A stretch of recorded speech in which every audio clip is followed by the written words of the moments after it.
I want a wife in her teens. I'm going to start looking for one soon, so let's break up. I almost dropped my wine glass I was holding at the fancy restaurant at his sudden words. What are you talking about? I never expected the man who brought me to this fancy restaurant after so long to be breaking up with me, especially in such a cheerful tone. Well, you're in your 30s, right? If I'm going to get married, I think I want someone younger. Besides, long distance isn't really my thing. Robert, his face flushed from the alcohol, said it casually. Are you serious? Is this some kind of prank? I couldn't get the words out of my throat. But you told me to wait for you, that we would definitely get married. I teared up as I recalled the words Robert had once said to me. I could almost hear the sound of my dreams of happiness crumbling in front of me. My name is Laura, and I'm turning 32 this year. I work for an apparel company I've admired since I was young, and I'm the manager of one of its stores. Every day, I work hard to recommend clothes that fit my customers. While working in the store, I often encounter customers who don't like being approached. Even so, I make an effort to talk to them in a way that increases sales. And now, the store I'm in charge of boasts the highest sales in the country. You've got it all, Laura. You're good at your job, and you've been with your boyfriend for 10 years. Your future is set. On the way back from a manager training at headquarters, a coworker told me this, sounding genuinely envious. Just as she said, I've been with my boyfriend for 10 years.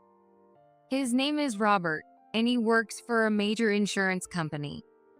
We met when we were freshmen in college and started dating in our senior year. I always thought it was a one-sided crush, so it was a surprise when Robert confessed to me first. I still remember how happy I was, to the point of tears. Since then, we've spent 10 years together as a couple. However, 3 summers ago, Robert was transferred by his company to the Midwest. I felt lonely, but since it was a promotion, I happily sent him off. Unlike me, Robert seemed excited about the promotion and eagerly left for the Midwest. Looking back, I wonder if I should have been more honest about my feelings and tried harder to keep him from going. But it's too late for regrets now. After Robert left, as expected, I felt incredibly lonely. At 29, a good age, many of my college friends and coworkers were getting married one after another. Some of my friends had even started having kids and were busy raising them. I felt like I was being left behind, and it made me anxious. Even though I really wanted to talk to Robert every night, I held back and called him about once every 3 days. Maybe sensing how I felt, Robert came back to New York for my 30th birthday and threw a big celebration. He took me to the most expensive hotel in the city and gave me a necklace from my favorite jewelry brand. I was thrilled. Laura, I'm sorry for making you wait all the time, but I'm certain you're the one I'm going to marry. Right now, my career is at its peak, and I'm having the best time. So I might make you wait a bit longer, but I promise we'll spend the rest of our lives together. With his trademark dimples showing, Robert gave me a bright smile, like the hero of a comic book. Thank you. Yes, I'll wait. I can't imagine being with anyone but you, Robert. So I'll wait as long as it takes. Keep doing great at work. I always wanted to be the cute and understanding girlfriend in front of Robert. That's why I pushed aside my desire to get married soon and decided to respect his wishes. Robert seemed content with my response and drank several beers. With our faces flushed, we looked at each other, confirming our feelings for one another. After Robert asked me to wait for him, I stayed in New York, always thinking about him. I was invited out to dinner by male coworkers and peers, and some even confessed their feelings to me. There were men who pushed, saying they didn't need marriage but just wanted to date. But I firmly rejected every man who approached me. I had Robert, a boyfriend with whom I had a future promised, and I couldn't imagine being involved with another man, even just for fun. Besides, I had been in love with Robert for so many years. There was no way my feelings would shift to someone else now. I waited for him like a loyal dog waiting for its master. As the wave of weddings among my friends continued, I was invited to more and more ceremonies by close friends and coworkers. Each time, I imagined myself in a wedding dress standing next to Robert, and my desire to marry him grew stronger. It was nearly 3 years since Robert and I had started our long-distance relationship. Lately, Robert had been so busy that most of my calls went straight to voicemail. When we first started long distance, I called him every 3 days, but now it had decreased to once a week, then once a month. Even when I sent him messages, they were often left unread. There was a time when he'd reply within 30 minutes, but now it wasn't uncommon for him to take 3 days to get back to me. I tried not to think too much of it, figuring he was just busy, but when he didn't even contact me on our anniversary, it started to feel strange. I didn't want to accuse him of anything regarding our communication frequency, but today was our 10th anniversary. I felt too lonely to let the day pass without anything, so just before midnight, I called him. "Hey, Robert." I thought I heard Robert pick up, so I called out to him, but I heard no voice on the other end. "Is the signal bad?" As I called out to him again, I heard what sounded like a woman's voice in the distance. It wasn't very clear. Realizing it wasn't part of a conversation, I listened closely. Then I heard a woman's suggestive voice. Shocked, I quickly hung up the phone. What was that? Was it just my imagination? I desperately tried to convince myself. Maybe Robert was just watching a movie or something at home and got so absorbed that he forgot to call me. When he picked up the phone, it was probably just an accident. His hand must have hit it or something. That has to be it. I kept telling myself this. The power of self-suggestion is amazing, and I truly convinced myself that the voice I heard on the phone was just a misunderstanding. The next day, Robert called me, which was rare. Sorry about yesterday. I had to work late into the night, so I couldn't reach out.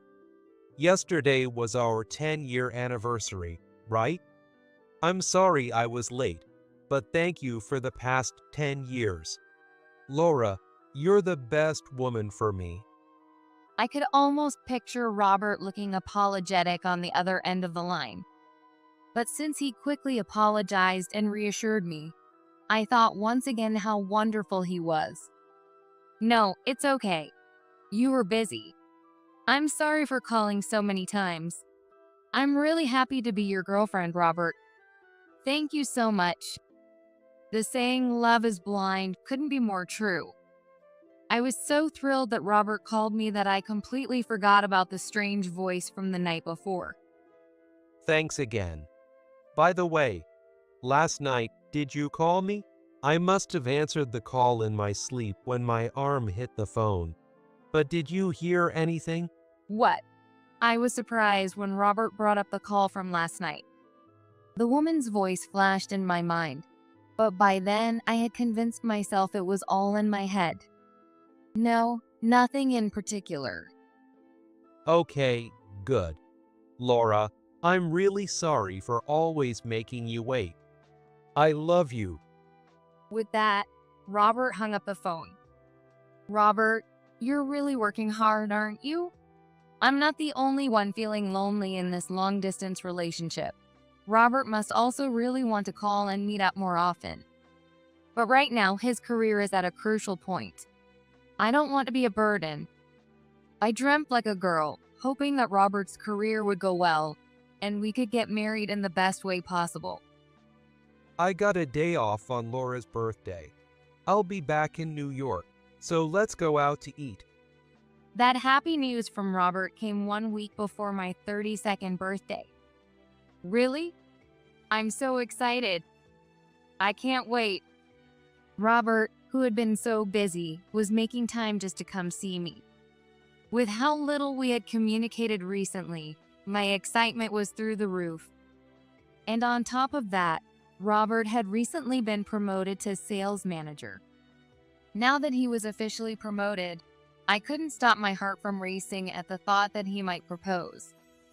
That Wednesday, exactly 1 week later, happened to be my day off, so I got dressed up early in the morning and waited for Robert.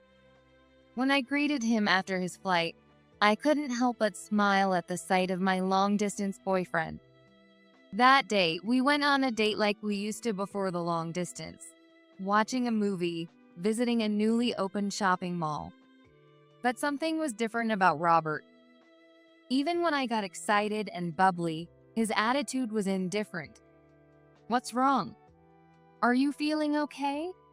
No, it's just been so long that my body's having a hard time catching up. "I see. That's a little strange." When I laughed, Robert finally cracked a smile.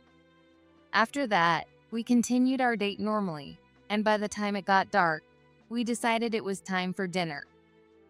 Actually, I made a reservation at a nearby hotel. "Really?" Yeah, let's head there. "Okay." Robert took me to none other than a famous luxury hotel's restaurant that everyone knew. I felt a bit nervous as I walked in. Did I dress too casually for this place? I was a little worried, but the waitress showed us to our table without a hint of disapproval. There was even a reservation card with Robert's name on it at the table, and I glanced at him, thinking how unusually well prepared he was. This place is nice, right? I saw it featured on TV recently and thought I'd make a reservation. "Yes, it's lovely. I'm starving." Robert laughed at my words and immediately ordered our first drinks. The food they brought out was elegant and delicious, and I couldn't help but smile with delight. With such a wonderful dinner, he's definitely going to propose, right? My hopes kept growing. So when we were nearly done with the meal, and the main course was being served, I couldn't believe the words that came out of Robert's mouth. Laura, there's something I've been meaning to tell you for a while. Well, "What is it?" Robert, now on his fourth drink, was completely drunk. He glanced around to make sure no one was nearby and took a deep breath. I want a wife in her teens. I'm going to start looking for one soon, so let's break up. I almost dropped my wine glass at his sudden words. "What are you talking about?" I never expected the man who brought me to this fancy restaurant after so long to be breaking up with me, especially in such a cheerful tone. In fact, I had been expecting a proposal. For me, this was a complete shock, totally unexpected. Well, you're in your 30s, right? If I'm going to get married, I think I want someone younger. Besides, long distance isn't really my thing. Robert said casually, his face flushed with alcohol. "Are you serious? Is this some kind of prank?" I couldn't get the words out of my throat. "But you told me to wait for you, that we would definitely get married." I teared up as I recalled the words Robert had once said to me. I remembered all the days I waited for him, trusting in that promise. It hadn't been easy. There were times I wanted to end our long-distance relationship right then and there. But I held on because I wanted to marry Robert, and that's what kept me going. This can't be happening. It has to be a lie. I could almost hear the sound of my dreams of happiness crumbling in front of me. Sorry, but I've already made up my mind. I've kept Emily waiting for long enough. So today, I'm finally being honest with you, and I feel a lot better. Robert, completely unconcerned with how devastated I was, spoke with a bright, satisfied tone, as if he had just achieved his goal. "Emily? That must be the woman he's been cheating with." So the voice I heard on the phone the other day, that was Emily. The realization filled me with anger. You told me to wait, and now you're just throwing me away? Looking back, I'd feel ashamed for clinging to a man like him. But at that moment, I was in too much shock to process what was happening. I was desperately trying to think of a way to stop him from leaving. People's feelings change, you know. I mean, if you get married in your 30s, it's harder to have a lot of kids, right? But Emily is only 19, so her future looks really bright. And besides, teenage skin is so smooth, and her reactions are so cute and genuine. I'm heading back now to get ready for my wedding with Emily. I'll take care of this bill. Thanks for everything, Laura. Take care. Before I could even process what was happening, Robert hurriedly left the restaurant. I was left sitting there, unable to catch up mentally or emotionally with the sudden turn of events, and I just stared blankly at the table for a while. "Are you all right?" The waitress's voice snapped me back to reality. "Oh yes, I'm sorry for causing a scene." "No worries at all." As I walked out of the restaurant unsteadily, I wondered why I was the one apologizing. I was in too much shock to think about anything. That day, the alcohol hit me hard, and I stumbled onto the train, heading home. Once I was back in my apartment, my tears finally started flowing, and they wouldn't stop. I can't forgive him for this. But Robert has gone back to the Midwest, and I probably won't have to deal with him again. Besides, it's pointless to waste any more time on someone who betrayed me. Even as I thought that, my heart was still clinging to Robert. That jerk. No matter what I told myself, I was deeply hurt. I knew I wouldn't be able to fall in love again for a while. I was already 32. Just like Robert said, younger women are more sought after in the dating scene. Nobody is ever going to need me now. I was sinking deeper into a dark place. For now, I just need to sleep. I'll deal with tomorrow when it comes. Telling myself that was the only way I could keep my sanity. After that day, I threw myself into work, focusing on nothing else. A coworker I was close to noticed my sadness and invited me to karaoke.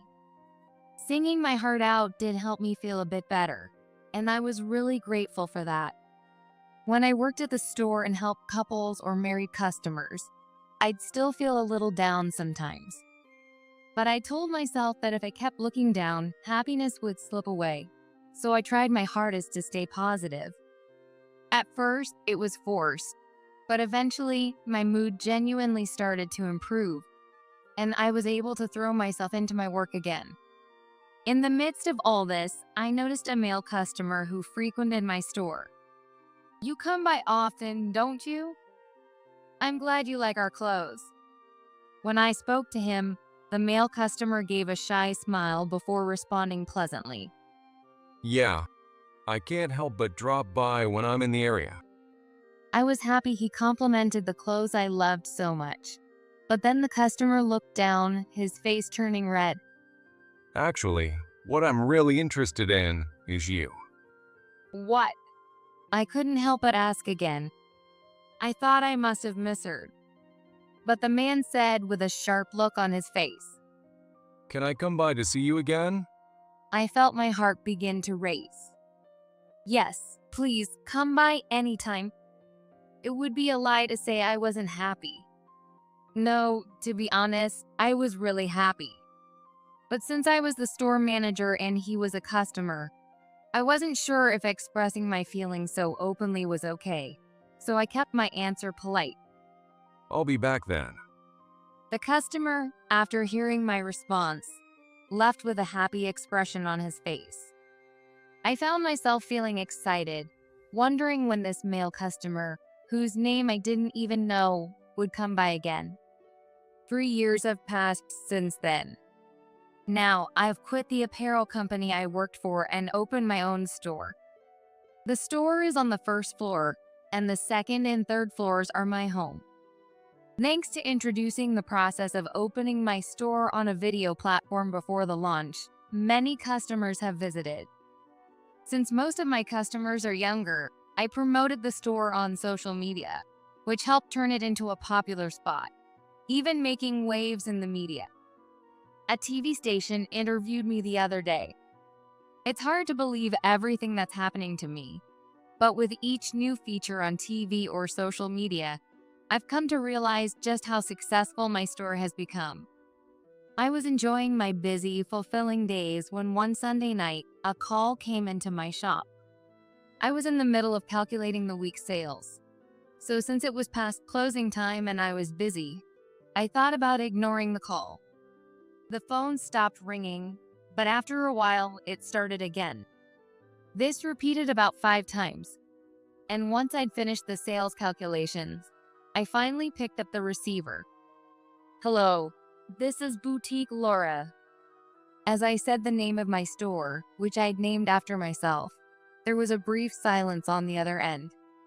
A wrong number or a prank call, maybe? "Hello." When I asked again, a familiar voice responded. Hey, it's been a while. It was none other than Robert. Why is he calling my store? I never told him I opened it, and I don't even want to deal with him anymore. Feeling my whole body reject the idea of Robert, I deliberately said, "Who are you again?" What? The confused voice from the other end sounded a bit off. It's me, Robert. We were together for 10 years. Don't act like you've forgotten. Robert spoke like one of those scam callers, and I sighed in disbelief. "So, what do you want?" I had no desire to talk to him. Wanting to end the call as soon as possible, I bluntly asked him what he needed. Oh, right. Laura, sorry to keep you waiting. It looks like I can finally marry you. You've been waiting all this time, right? You always said you wanted to marry me. Well, I've broken up with Emily, so I'm ready to marry you now. His smug tone, paired with an unsettling chuckle, made his words sound dark and detached from reality. The phrase itself and his voice sent a chill down my spine, making my whole body tense up. Marry Robert? What on earth is he talking about now? And the fact that he's saying, "I'm ready to marry you," like he's doing me a favor. How dare he? At this point, pushing for marriage is absurd. Are you serious? What are you talking about? Why on earth would I marry you? I wouldn't marry a guy like you if you were the last man on earth. I remembered how devastated I felt when Robert broke up with me. The pain so intense it nearly shattered my heart. I realized this was my only chance to get revenge for that moment, so I hit Robert with a harsh, blunt response. What did you say? Robert's voice suddenly turned angry after hearing my response. Do you even know what you're saying? I'm offering to marry you now, even though you're past your mid-30s. You don't have any reason to refuse. Robert's voice, shouting like a child throwing a tantrum, echoed painfully in my ears, loud and grating. Do you realize what you're saying? Why would I marry the guy who dumped me for such a terrible reason? I want nothing to do with someone like you. I shut him down, and for a moment, there was silence on the other end of the line. At that exact moment, someone came down from our apartment on the second floor into the shop. He must have overheard my voice. What's going on? It was my husband, John, looking at me with concern. I met John 3 years ago when I was managing a store. Yes, he was the customer who said, "I'm interested in you." True to his word, John kept visiting the store frequently. When he confessed his feelings for me, I wasn't sure what to do. John's a customer. Is it really okay for me, as the manager, to have personal feelings for him? I was so conflicted that I asked my coworkers for advice. and with a casual tone, they encouraged me. If you're really interested, why not go for it? This coworker knew how heartbroken I was after Robert dumped me, so I'm sure they were trying to cheer me up. And so, I started seeing John outside of work, and we eventually began dating. A year ago, we got married. Now, John works with me in the shop, and we run it together. He's truly a kind and dependable husband. John, actually. I covered the phone and told John that Robert had been calling relentlessly. John's eyes widened in surprise. Then he asked me to hand him the phone. What is he planning to say? I handed the phone to John, and he put it on speaker to start talking. Hello. I've taken over the call.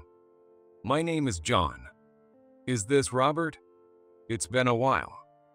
John greeted in a respectful tone. What? A while? Who the hell are you? Robert sounded confused, clearly thrown off by John's sudden appearance. I also didn't understand why John was saying, "It's been a while." Sensing both of our confusion, John cleared his throat and continued. Robert, have you forgotten me? About 2 years ago, you were trying really hard to sell me an insurance policy. It was too expensive, so I turned it down. I looked into the cost because it seemed so high. And when I checked your company's website and reviews, I saw that their policies were supposed to be affordable. I was suspicious, so I contacted them, and it turned out you'd been pushing false prices. Wait, you're that guy from back then. It seemed that Robert remembered something, and I could hear the clear sound of panic in his voice. I tilted my head, confused by what John was saying. Then, John carefully explained what had happened between him and Robert. I told you I thought something was off when Robert tried to sell me that policy, so I contacted his company. Once they found out he was being dishonest, they started looking into his past sales records. Turns out he'd been quoting fraudulent prices to many people, not just me, pocketing the extra money. And he'd specifically targeted housewives and elderly folks who didn't know much about insurance. In short, he was charging customers false insurance fees and pocketing the extra money. So it's no surprise that he got fired. The story John shared left me completely stunned. Robert, who always seemed so dedicated to his work, was actually scamming people? He lied about insurance costs and stole money from John and others? Because of you meddling back then, I lost everything. And then Emily left me for another guy and even had his kid. The moment I got fired, she moved on. After all I gave her. And now, Laura's doing great, running her own store. I saw you on TV yesterday. So, I figured if I married Laura, my future would be set. Please, Laura, marry me. I've got no one else. You're the only one who ever truly loved me. I'm sorry about what happened 3 years ago, but I swear I'll make you happy this time. As Robert's complaints to John quickly shifted into desperate pleas for marriage with me, I couldn't help but feel utterly disgusted. It's his own fault he got fired for engaging in those shady, borderline fraudulent activities. And as for Emily, she has nothing to do with me or John. She was a flaky woman from the start. What angered me the most was that Robert still thought I had feelings for him. I looked over at John, who stood beside me, and gave him a firm nod. John is the only person I need in my life. I never want to deal with this awful man again. Clenching my heated palms into fists, I unleashed my fury into the phone. Are you stupid? My voice was so cold it even surprised me. I could almost picture Robert flinching on the other end of the line. Stupid? What are you talking about? As expected, short-tempered Robert quickly lost his cool and snapped back, sounding pitiful. I was ready to teach him a hard lesson in reality. You're stupid for thinking I still have feelings for you. Who do you think you are? I'm married to John now, and I'm happy. Compared to when I was with you, enduring long distance, waiting for you, only to be dumped. It's like my world has flipped upside down. Thanks to John, I've been able to forget about you. And now what? You saw me on TV and figured I must have money, so you decided to call, right? It's obvious you don't care about me.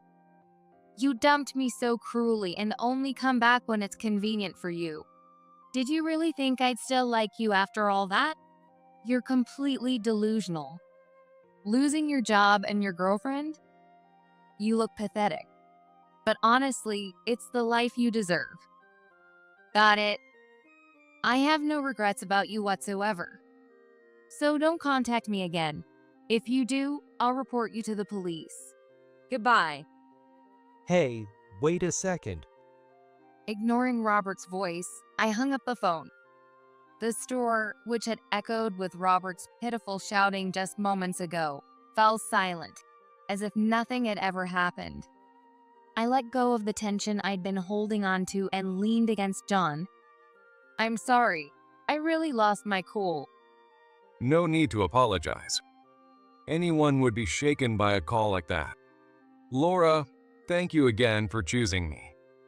I'll make sure you're always happy. John's kind words seeped into my tired heart like a soothing balm. I'm so glad I married John. Ironically, it was because of my relationship with Robert that I could truly feel this way. I was determined to make John just as happy as he made me. A few days passed, and Robert didn't call the shop again. However, I began to notice a suspicious figure lurking around the store a few times. Dressed in black, wearing sunglasses and a mask, it was clear this person didn't belong. Without hesitation, I reported it to the police. As I suspected, it was Robert, and it seemed he had planned to forcibly take me back. Hey, wait. I know her. I just want to talk to her. Yeah, sure. You can explain it at the station. Damn it. Robert was arrested on the spot, his excuses falling on deaf ears as the police dragged him away. I later found out from an old college friend of his what happened to Robert afterward. After being thoroughly interrogated by the police, he was slapped with a hefty fine amounting to tens of thousands of dollars. It was an amount he could have managed if he had a steady job, but being unemployed, he had to borrow the money. On top of that, he already had debts from the money he'd spent on his ex-wife, Emily. He needed to find work to pay it all back, but no company was willing to hire someone who'd committed fraud, not even for part-time jobs. With no other options, he took on jobs like delivery work, earning just enough pocket money to scrape by. But the road to repaying his debts was long. Meanwhile, the interest on his loans kept piling up, and he couldn't even afford rent anymore. He's now searching for a live-in job. But even live-in jobs keep rejecting him. So word is that Robert is now homeless, living in a park. Of course, he tried reaching out to his parents, but they wouldn't forgive him after everything he'd done. Robert's parents had originally wanted him to marry me, and it seems that when he left me for Emily, they gave up on him entirely. Everything that's happened to him was brought on by his own actions. Imagining Robert living in a park, enduring the rain, heat, and cold, I felt a bit sorry for him, but I couldn't help thinking it was exactly what he deserved, and it made me laugh. On the other hand, I recently found out that I'm expecting my first child. I had been worried it might be difficult due to my age, so when I received the news, I was overjoyed, and John and I couldn't stop jumping for joy. I won't be able to work at the store for a while, but John assured me that he'd take care of everything. I'm so fortunate to have such a dependable employee, and even more so, a wonderful husband, and right now I feel incredibly happy. I want to continue living a bright and joyful life, making sure I never lose this true happiness.